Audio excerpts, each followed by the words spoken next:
The snow fell heavier than anyone remembered that winter. It wasn't the gentle kind that made the world look peaceful. This snow howled through the mountains like a warning, biting into skin and freezing breath mid-air. The small wooden cabin stood alone at the edge of the forest, its logs darkened by age, its windows glowing faintly with firelight inside. Inside that cabin lived Ethan Cole and his 4 children. Ethan had not planned to raise children alone. Life had chosen that path for him the night his wife passed away during childbirth. Since then, the cabin had been filled with silence, responsibility, and resilience. His children Anna, Lily, Grace, and little Tommy had learned early that warmth didn't always come from fire, and strength didn't always come from words. That evening, the children sat close to the hearth, sharing a single blanket. Ethan stood near the window, staring into the storm with a worried expression. He had a strange feeling he couldn't explain, a tightening in his chest, as if the night itself was carrying a secret. Then he heard it. A sound almost lost to the wind. A step. Then another. Ethan opened the door slowly, the cold air rushing in like an angry spirit.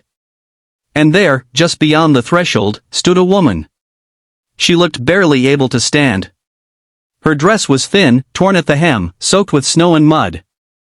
Her boots were cracked, useless against the cold. In her trembling hand, she clutched an old, worn bag, the only thing she owned in this world. Her face was pale, her lips blue, her dark hair tied back loosely, strands frozen to her cheeks. But it was her eyes that stopped Ethan's breath. They weren't asking for pity. They were asking for survival. I'm sorry, she whispered, her voice barely louder than the wind. I didn't know where else to go. Behind Ethan, the children watched silently, wide-eyed.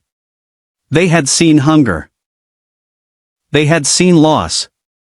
But they had never seen someone so completely broken by the cold. Ethan stepped forward and extended his hand. Come inside, he said firmly. You'll freeze out here. The woman hesitated.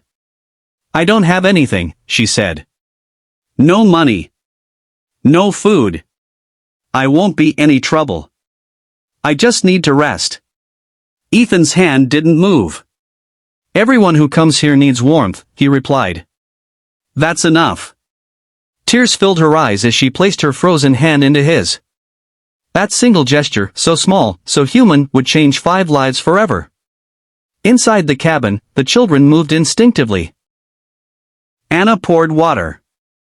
Lily offered a chair. Grace wrapped a blanket around the woman's shoulders. Even little Tommy, no older than 6, brought a piece of bread from the table without being asked. The woman sat quietly, shaking as the warmth returned slowly to her body. My name is Clara, she said after a long pause. I had a home once. No one interrupted her. I was married, she continued. We had a small farm near the river.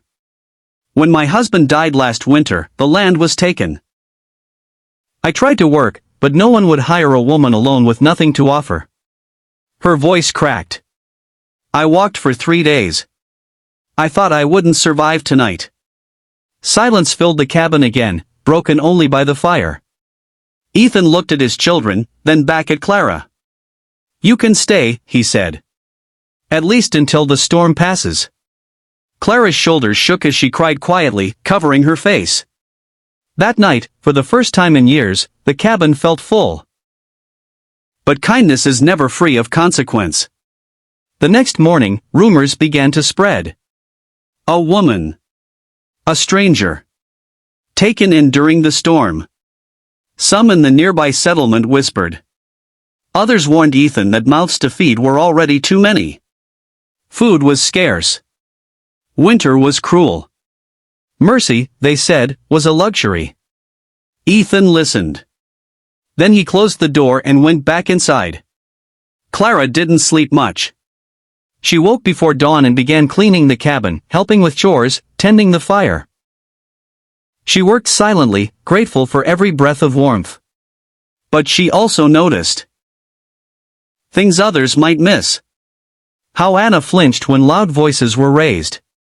How Lily hid food for later. How Grace sang softly to Tommy at night so he wouldn't cry for their mother. Clara understood pain. Days passed. The storm weakened. But Clara didn't leave. One afternoon, Ethan found her standing outside, staring into the forest. "You don't have to go," he said. "I don't want to be a burden," she replied. "You're not." He meant it. But winter had not finished with them yet. That night, the food ran dangerously low. Ethan counted the supplies and realized the truth: helping Clara had cost them more than warmth. It had cost them time. And time, in winter, was everything. As Ethan stared at the nearly empty shelves, he wondered if kindness had finally pushed him too far. And outside, the wind returned, stronger than before. The second storm came without warning. Snow piled high against the cabin door, trapping them inside for 2 days straight. The firewood was low. The food was lower. Ethan stayed calm for the children, but Clara saw the worry in his eyes. That morning, she made a decision. "I can help," she said quietly. "With what?" Ethan asked. "I know how to trap. My husband taught me." Ethan hesitated. The forest was dangerous. The cold unforgiving. But survival demanded risk. Together, they ventured out into the white silence. The children watched from the window, fear and hope mixing in their young hearts. Hours passed. Just when the children feared the worst, the door opened. Ethan and Clara returned, with food. That night, the cabin echoed with laughter for the first time in years. From that day on, Clara became more than a guest. She became family. Spring came slowly, melting snow and old wounds alike. Clara helped rebuild the small farm near the cabin. She taught the children to read better, to sew, to hope. The settlement noticed. The same people who once whispered now came asking for help. Clara never turned them away. One evening, as the sun dipped behind the mountains, Anna asked a question that changed everything. "Are you our mother now?" Clara froze.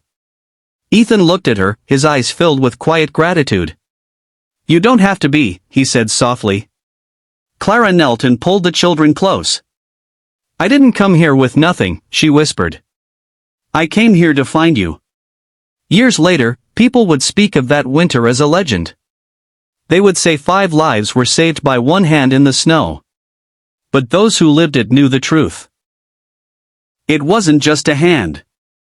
It was a choice. If this story touched your heart, please like, share, and subscribe to Western Storyverse. Your support keeps these powerful stories alive.